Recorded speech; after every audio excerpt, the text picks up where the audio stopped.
Joia, Oi, beleza. Certinho. vou botar aqui. Tá apresentando aí? Tá apresentando. Deixa eu colocar aqui para. Beleza, foi aí, né?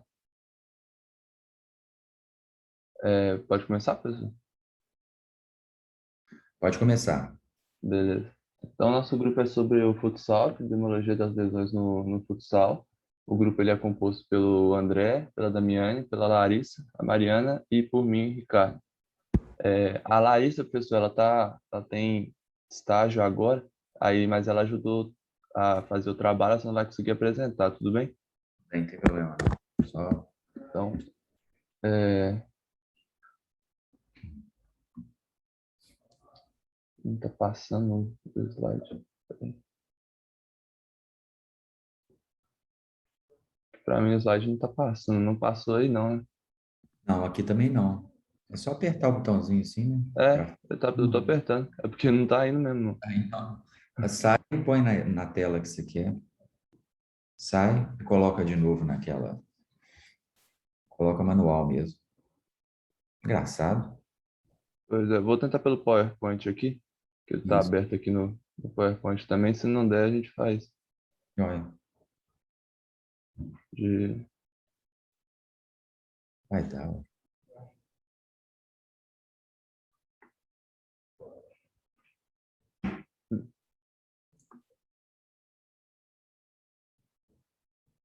Aí. Aí Então, enquadrou. nosso grupo é no futsal. Dando Beleza. só uma introdução rápida, né, a prática do futsal. Ela leva alguns benefícios locais e sistêmicos, né, o aumento da massa muscular, o aumento da resistência cardiovascular, melhoria na qualidade de vida, uma satisfação pessoal. Essas são qualidades de uma prática esportiva, normalmente, né, pode ser associada também a um condicionamento muscular adequado, nutrição balanceada e treinos pertinentes, principalmente questão mais de alto rendimento, né, pode ter até questão de prevenção e incidências de lesões, né? Um estudo que a gente pegou de Silva e colaboradores em 2017. Isso é uma introdução mais rápida, isso cabe até para mais práticas esportivas. Tem características biomecânicas também envolvidas, execuções de movimentos rápidos e curtos, picos de aceleração, paradas bruscas, saltos e mudanças de direção. Isso a gente vai abordar ao longo do trabalho, são fatores importantes para as lesões do futsal também. Então, esses fatores eles podem estar propícios à exposição sobre incidências de lesões musculoesqueléticas. Podem acometer em diferentes tecidos corporais, bem como locais anatômicos. São comuns especificamente nessa modalidade esportiva em membros inferiores. Isso também a gente vai tratar mais para frente aí, mas são questões importantes para as lesões que ocorrem no futsal. A gente também pegou esse estudo de Bonetti e Coelho em 2004. Então, essa prática esportiva desse alto rendimento vai demandar vários movimentos específicos, né? Bem parecido com o futebol em si. Então, vão ter movimentos de salto, de mudança de direção, vai exigir muita resistência, velocidade, agilidade, potência, né? Que são basicamente as quatro valências que vão prevalecer mais ali no futsal, principalmente a questão de agilidade e resistência, porque o futsal, por ser um espaço mais curto, então os atletas normalmente eles trotam pouco, então eles têm que estar mudando de direção rápido várias vezes, fazendo muitas transições quando a equipe perde a bola, isso pode acabar ocorrendo mais lesões. Talvez até por isso o futsal tem trocas que são ilimitadas, né? Os jogadores podem ser substituídos e voltar para a partida é, sem limites. Então, esses esforços são de curta duração, intercalados com movimentos de baixa intensidade, que é normalmente quando o atleta sai. Mas das técnicas, existem passes, saídas, paradas rápidas, saltos, chutes e piques, né? São técnicas necessárias que o futsal exige. Aí a Damiane vai falar para a gente. Bom dia.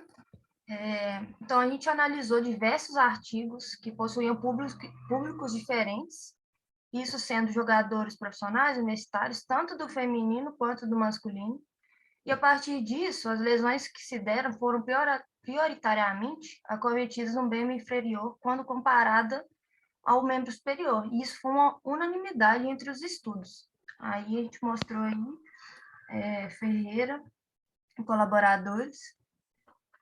Pode passar.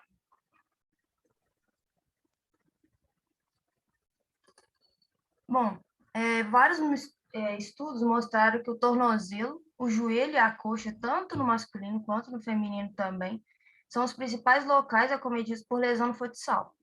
É lógico que essas porcentagens vão variar de acordo com o estudo, com a população observada, mas vale destacar que esses locais apareceram em todos os estudos analisados como os locais comumente lesionados.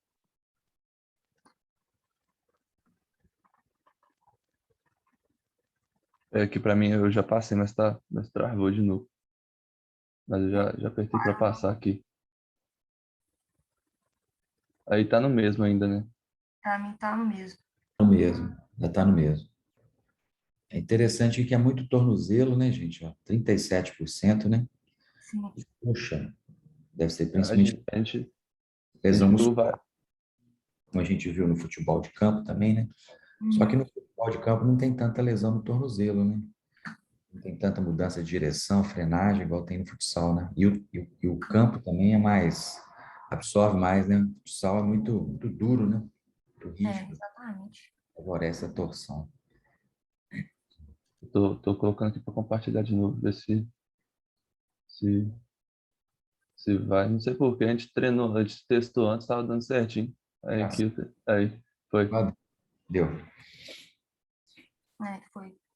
E aqui, por fim, essa tabela a gente está reforçando que os principais locais anatômicos lesionados na prática, aqui no caso foi do futebol feminino, na Liga Nacional de Futsal, foi em 2010 essa liga, e o estudo se deu em 2012, dando também as principais porcentagens, mais altas porcentagens de lesão no tornozelo, na coxa e no joelho.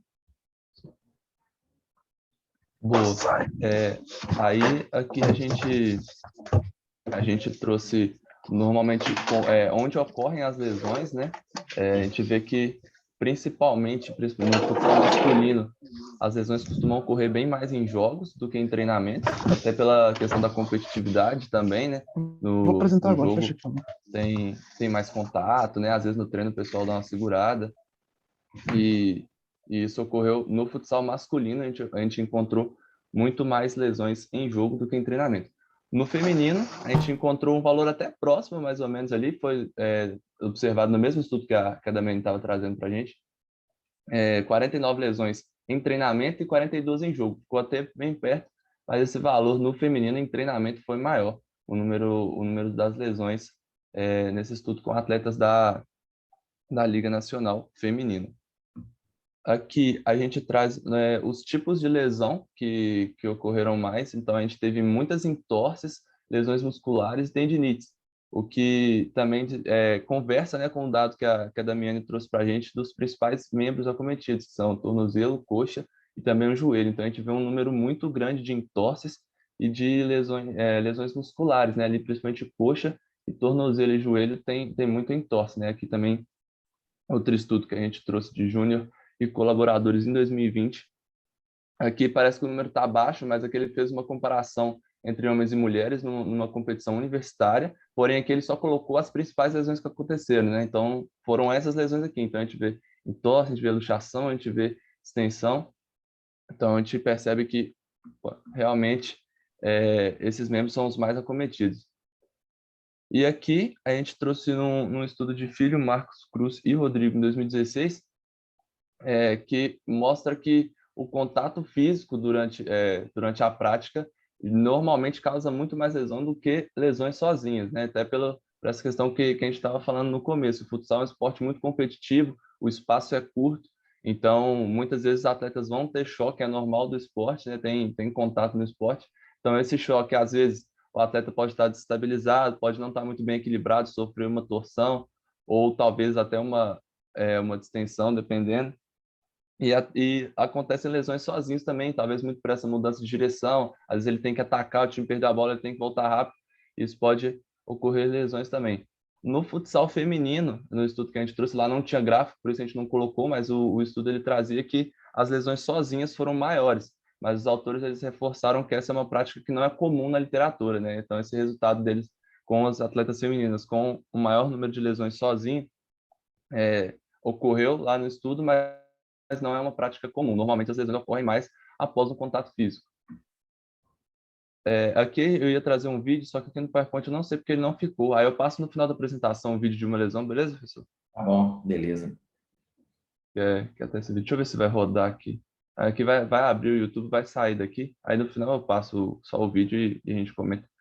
Beleza. Aí o André vai falar pra gente. Bom dia a todos. Agora a gente vai falar um pouquinho de como que a gente trata as lesões no futsal em si. Bom, a gente tem no futsal dois tipos de lesões, né, que seriam as lesões agudas e as lesões de sobrecarga. As lesões agudas são aquelas lesões que são de alta gravidade e que causam uma impotência funcional na hora, né? Aí, para poder normalmente você tratar uma lesão, você precisa de um tratamento médico urgentemente, né? Aí quando acontece a lesão, você precisa de um suporte para poder estabilizar a região o mais rápido possível, o que vai ser determinante para você, para poder uma recuperação mais rápida possível, e não deixar piorar a situação. Isso aí tem que ser feito pelo massagista, pelo treinador, até mesmo por um outro atleta que vê a situação lá e faz, né?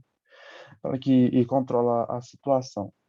E na maioria das lesões, elas são do membro inferior, né? Aí o contralateral ele deve ser utilizado como um elemento passivo de suporte estabilizador, e no membro superior, o contralateral, como elemento ativo de estabilização, bem como de imobilização temporária, independente de quaisquer outros procedimentos adicionais. E essas lesões agudas, elas apenas necessitam de tratamento conservador, só que algumas podem precisar de cirurgia, de emergência, né, no caso, né? Agora, as lesões de sobrecarga, né, no caso, elas necessitam também de ser orientadas por um médico especialista. Mas é importante que o atleta tenha noção para solucionar adequadamente as lesões desse tipo. A regra é sempre, tipo assim, que sempre que surgiu os sinais, tipo assim, se reduzir, tipo assim, se sentir um incômodozinho no membro, ou se reduzir a intensidade, a duração e na frequência das atividades. E, além disso, na sequência deverão ser revistas as normas e as técnicas de treino com o seu treinador ou preparador físico, para poder controlar isso aí. Pode passar. Aí, além disso, a gente tem também como que a gente pode prevenir as lesões no futsal, né? Bom, aí também nos dois tipos de lesões, né? As lesões agudas, a gente consegue prevenir elas com as normas gerais e as limitações pontuais da modalidade de jogo ou durante o jogo, né? Que é tipo assim, se limitar, você sabe que no jogo você pode fazer até tal ponto, né? Você não pode, sei lá, levantar a perna demais na cara do cara, né? Você vai estar respeitando, e o fair play também, né? Que é o fair play esportivo com os outros futebolistas, você respeitar eles, né? Além de aquecimento e um treinamento, um programa de treinamento de estiramento do músculo tendinoso em associação com o proceptivo global dos membros inferiores, né?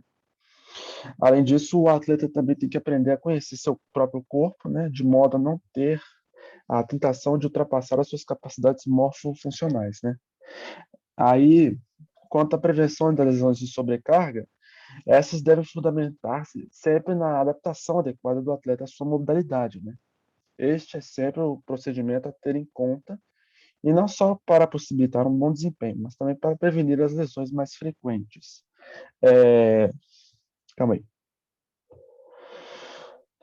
Para poder, tipo assim, você tem que sempre se apoiar em um programa de treinamento adequado e no bom senso do atleta e do preparador, do treinador e do preparador físico no desenvolvimento do mesmo.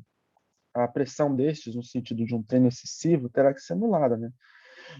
Além disso, um treinamento inteligente e a preparação física adequada para uma melhoria do fortalecimento e desempenho muscular, da flexibilidade e da proceptividade. Deverá também centrar no compromisso diário para os atletas também. Pode passar. Aí é para a conclusão da Mariana. Bom dia, professor. Eu vou falar sobre a conclusão, só para dar uma repassada mesmo, para fixar melhor.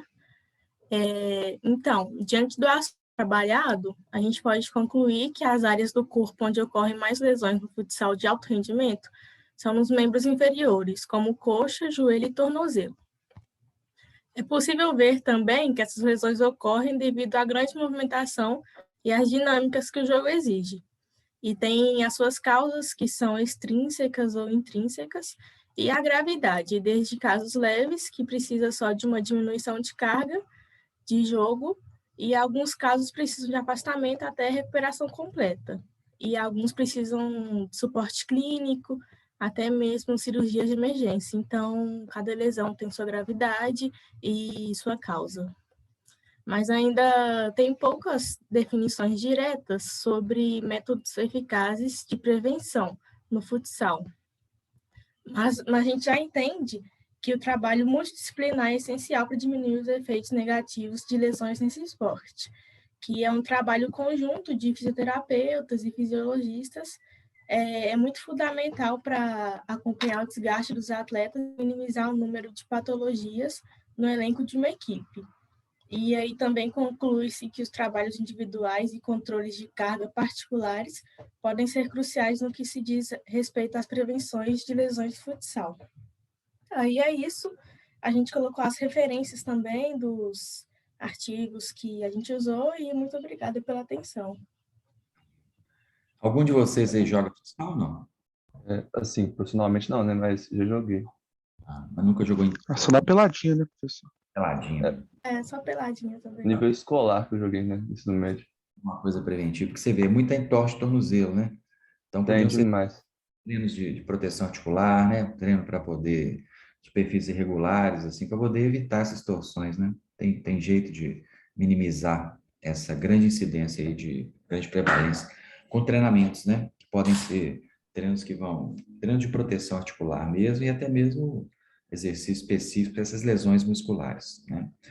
Mas beleza, pessoal. Muito bem. Eu vou só abrir aqui, pessoal, o vídeo para mostrar uma lesão. É rapidinho. Foi de um ala do Atlântico que teve uma entorse muito forte no joelho. A gente Beleza. achou válido de mostrar. Tá passando aí já? Tá passando.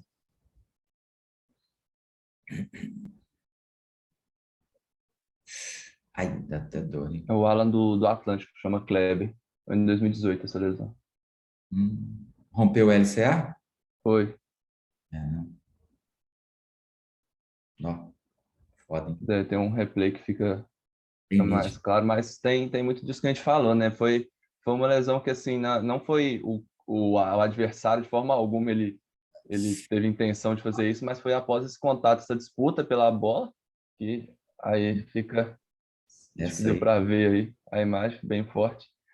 Eu E joguei. só um ponto interessante aqui, não sei se está dando para ver, acho que está pequeno aí, mas o time do Atlântico ganhava por 9-3 esse jogo e faltavam 21 segundos para acabar.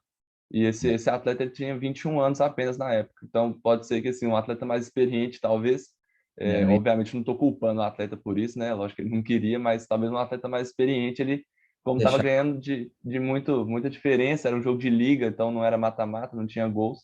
Deixar. Ele poderia evitar aquele contato, talvez não teria lesionado, mas É, foi uma lesão eu- bem forte que ilustra o que a gente falou aí. nada, né? Lesão de LCA, um ano sem jogar e o joelho nunca mais. Ele ficou até um pouco mais. Foi É, voltar só, isso foi em abril de 2018, ele foi voltar no início de 2020, pela recuperação, tudo mais. Uma lesão bem nossa. forte aí. Cirurgia pesada, o processo de reabilitação também muito lento, né?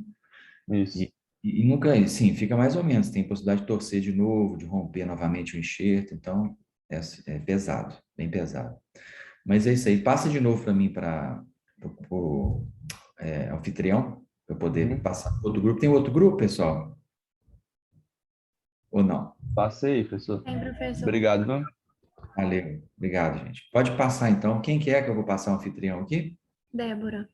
Débora.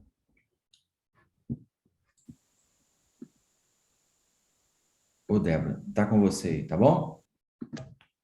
Tá certo, obrigada. Olha.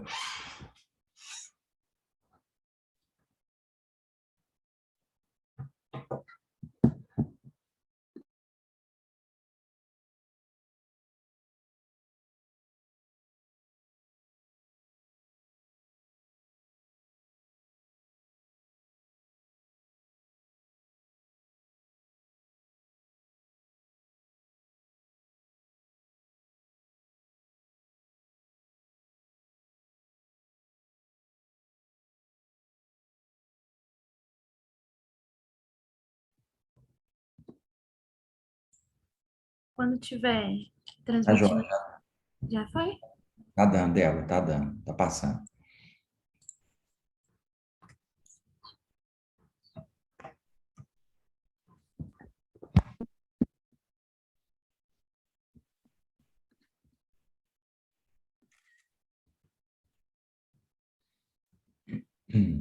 Então tá. Eu vou começar apresentando aqui. A gente vai falar sobre as lesões no basquete. O grupo é composto pela Ana Luísa, por mim, Débora, e pela Tiffany. Vou começar falando sobre as características do esporte, né? A gente tem que cerca de 300 milhões de pessoas ao redor do mundo praticam basquete. Então, a gente pode dizer que ele é um esporte bastante popular e, por isso, muitas vezes suas competições se tornam mais acirradas. O basquete é um esporte de arremesso e utiliza 3 tipos diferentes de arremesso, tanto superior quanto lateral, passe, e inferior, que é o passe por baixo. E todos são baseados na técnica e precisão. As regras, elas procuram minimizar o contato corporal entre os atletas e impedem o uso de força excessiva. Mas o dinamismo do esporte, ele não impede as colisões entre os jogadores e isso acaba resultando nas lesões de contato. Por exemplo, o fato que a maioria das ações do jogo, eles acontecem em meia quadra, né? O que dá essa dinâmica para o jogo e aumenta essa probabilidade do contato. Primeiramente, a gente vai abordar o conceito de lesão, né? Que de acordo com o autor que a gente utilizou para realizar o nosso trabalho, são consideradas lesões, segundo de Rose, em 2006, todos os danos causados por traumatismos físicos sofridos pelo tecido do corpo. Aí as lesões, elas podem se classificar quanto à prática esportiva, que se subdividem em 2 tipos, as típicas e as atípicas. Atípicas são as frequentes na prática esportiva da modalidade, e as atípicas são as acidentais, que são menos frequentes. E a fase de ocorrência, que são decorrentes tanto do treinamento quanto da competição. As lesões, elas podem afetar qualquer parte do corpo, contudo, o Buscetta, em 1996, afirma que se observa uma vulnerabilidade específica segundo o tipo de movimento corporal exigido para a atividade esportiva praticada.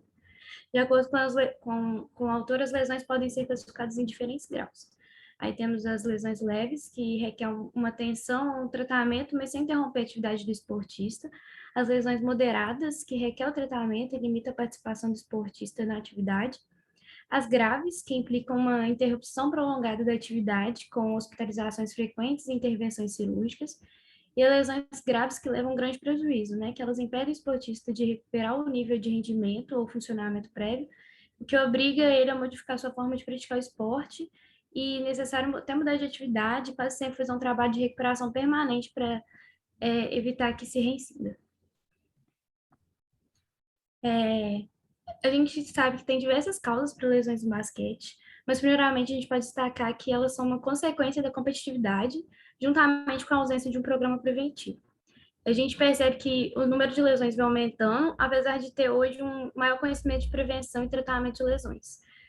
Então, assim, com isso, os aumentos bruscos e rápidos na intensidade do treinamento, na frequência e na duração são fatores causadores de lesões.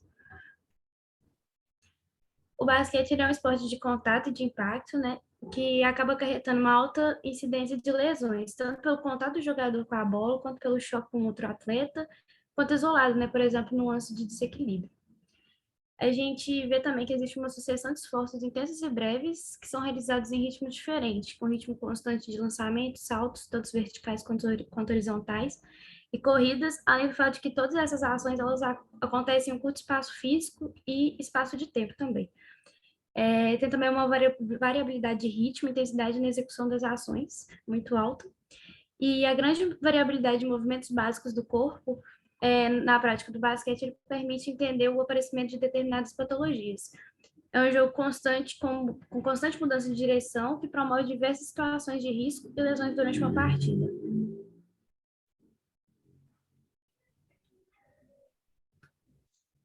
Agora eu vou falar um pouco sobre o índice das lesões e quanto à época da ocorrência das lesões, a maioria delas vai ocorrer no terceiro quarto de jogo, sendo que todas as posições tinham o mesmo fator de risco, porque 38% dessas lesões elas foram associadas com ações ofensivas, 36% com ações defensivas e 13% foram associadas com o rebote. E o maior índice ele se dá durante a temporada, mais ou menos 75%, né? E provavelmente é devido ao maior número de jogos, bem como a responsabilidade do jogador com o desempenho durante a partida, né? E quanto ao momento da ocorrência da lesão, 53% vão ocorrer durante os jogos e 47% durante a realização de treinos.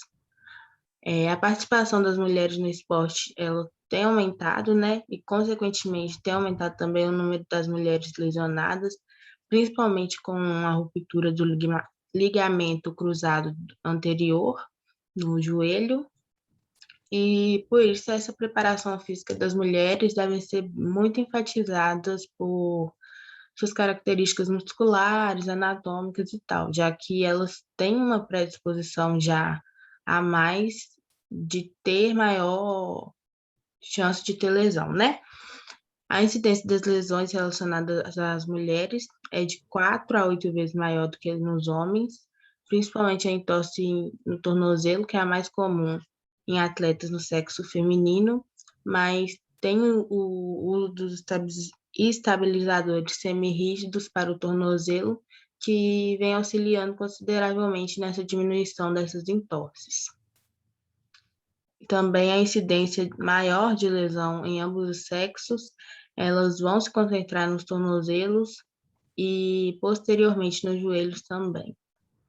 E segundo pesquisas de Rose, com relação aos joelhos, as mulheres são muito mais propensas à ruptura do ligamento cruzado anterior, enquanto os homens têm uma probabilidade maior de sofrerem entorses no menisco. E analisando o resultado de alguns estudos apresentados nessa tabelinha aqui ao lado, a gente pode constatar que no basquete os membros inferiores eles são muito mais acometidos por lesões, com destaque para tornozelo e também no joelho. Pode passar. A entorse é a lesão mais frequente no basquete. Quando a gente olha para o tornozelo, é a entorse.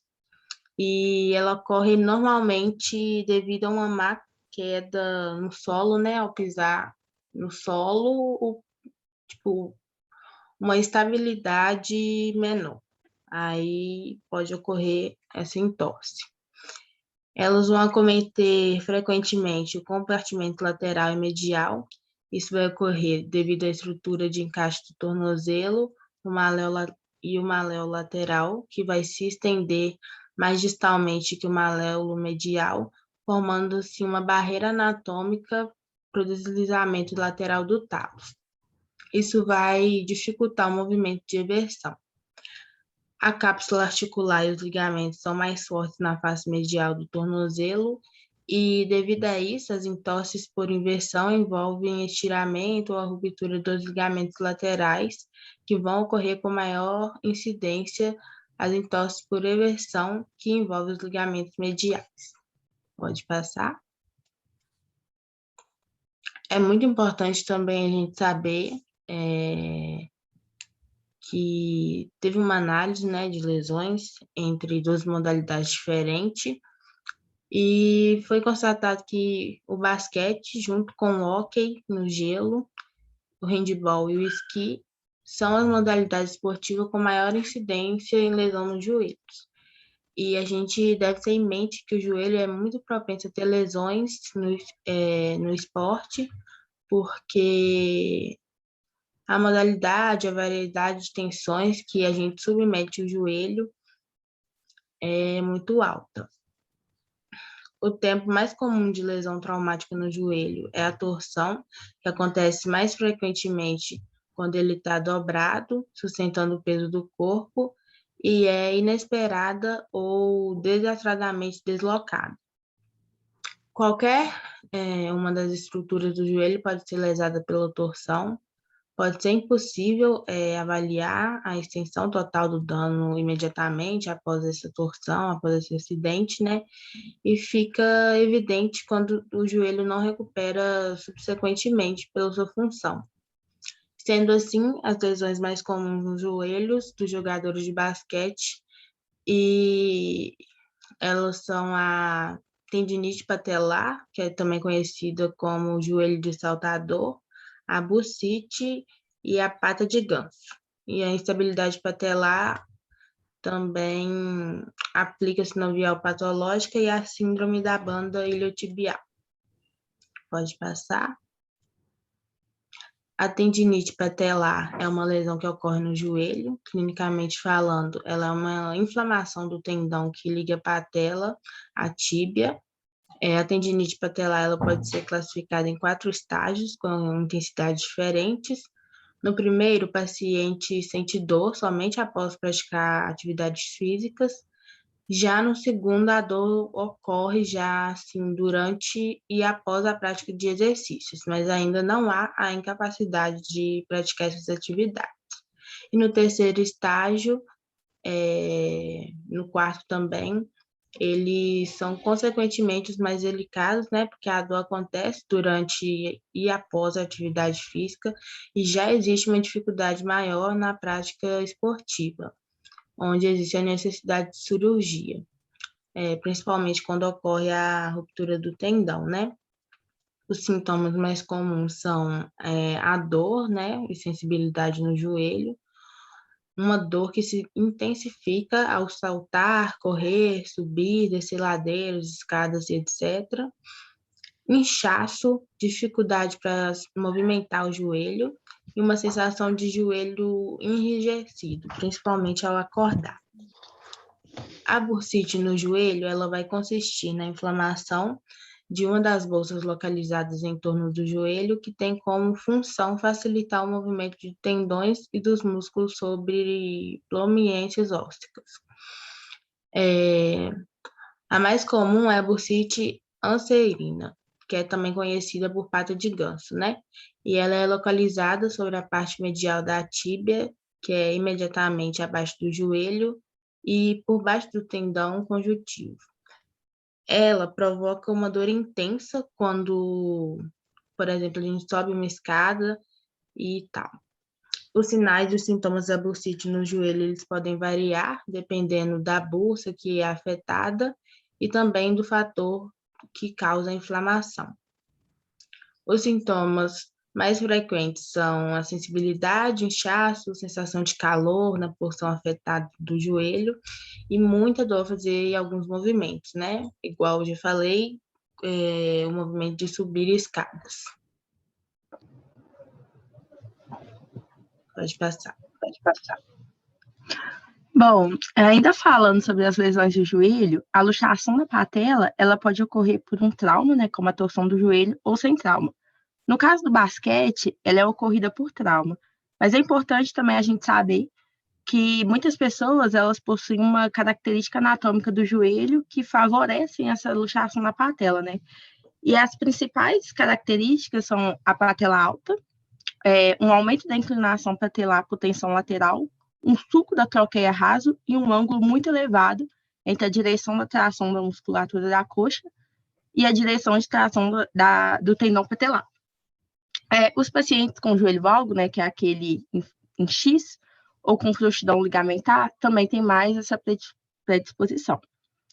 Já a síndrome da banda iliotibial, ela ocorre quando o tecido conjuntivo, né, que é o ligamento, que se estende do osso da pelvis até a tíbia, torna-se tão rígido que chega até a raspar contra o fêmur. Corredores de longa distância, né, ou jogadores de esportes que usam muito a perna para poder correr, eles são mais suscetíveis a esse problema. O principal sintoma é a dor entre o quadril e os joelhos, e isso piora com a atividade física.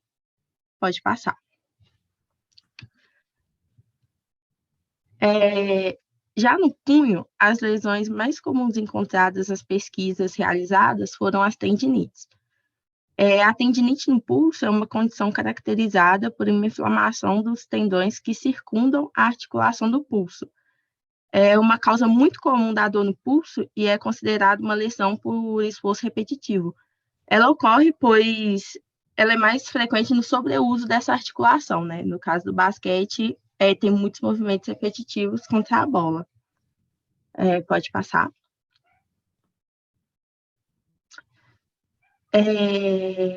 Já na mão, de acordo com Oliveira, as mais comuns são as fraturas dos dedos e as luxações, e ele atribui essas causas das lesões geralmente pelo contato com a bola.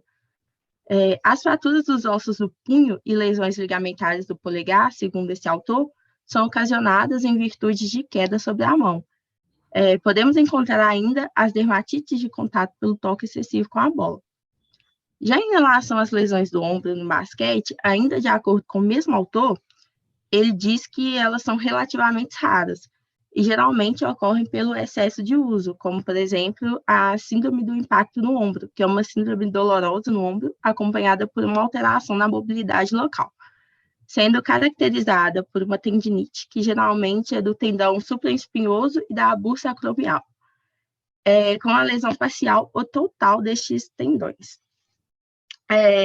Tem também a contusão da articulação acromioclavicular, que é quando acontece uma lesão na articulação acromioclavicular, né, que é localizada entre a parte superior do ombro, no acrômio, e na parte lateral da clavícula.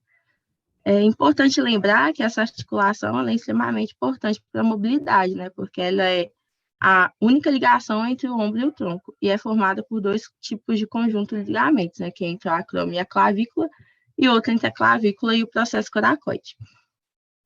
Tem também a subluxação do ombro, e essa pode ser definida como uma mudança na integridade mecânica na articulação glenohumeral, que causa um degrau entre o acrômio e a cabeça do úmero.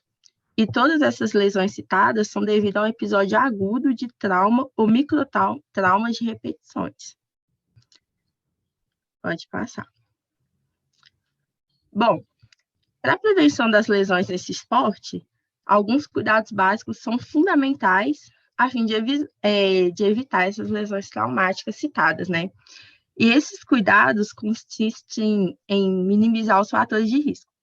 O espaço deve ser seguro, as regras de jogos devem ser entendidas pelos participantes e aplicadas pelos juízes ou árbitros, né? Porque é extremamente importante em esporte de contato, em que pode ocorrer colisões, em que as regras são estipuladas de modo a proteger os participantes de maiores danos físicos.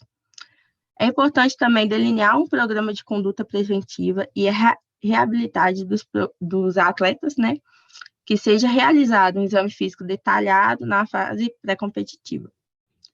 E no decorrer da fase de competição, é necessário, por conta da dinâmica do jogo, um preparo adequado para as respostas à carga de treinamento e da competição também para prevenir essas lesões. Os treinamentos eles devem ser bem elaborados, integrados de forma adequada à preparação física, à técnica e ao desenvolvimento tático. O treinamento ele deve apresentar os cuidados necessários com as sobrecargas e intervalos de recuperação necessários ao bom rendimento do atleta, já que não respeitar os conceitos básicos pode levar a uma fadiga muscular, né, que acarreterá a queda do rendimento e até as lesões. Uma das principais formas de prevenir as lesões, de acordo com os autores estudados para o nosso trabalho, eles mencionam o trabalho proprioceptivo. Através dos estudos realizados, foi possível observar que a utilização desses exercícios reduziu as lesões específicas ou gerais de membros inferiores em esportes como o futebol, o basquete, o vôlei, já que o trabalho proprioceptivo visa a recuperação de equilíbrio, da estabilidade e uso de gestos esportivos e pode ser aplicado desde a iniciação do esporte. Também é muito importante frisar que o treinamento dos gestos esportivos é de suma importância na prevenção dessas lesões, e ele deve ser aplicado desde a fase da iniciação. Sem ser esquecido, né, no treinamento do atleta de alto nível, pois a execução errada de um gesto esportivo, né, ele pode levar a essas lesões citadas no trabalho.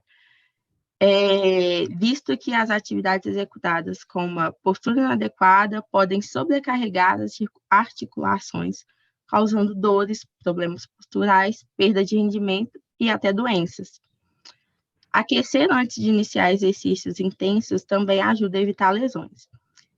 Mello e Parada afirmam que fazer exercícios a um ritmo leve durante 3 a 10 minutos aquece os músculos e torna mais flexíveis e resistentes a lesões. Pode passar. E aqui nós deixamos todas as referências utilizadas no nosso trabalho. Tá joia, gente. Beleza. Volta para mim, por favor, o anfitrião.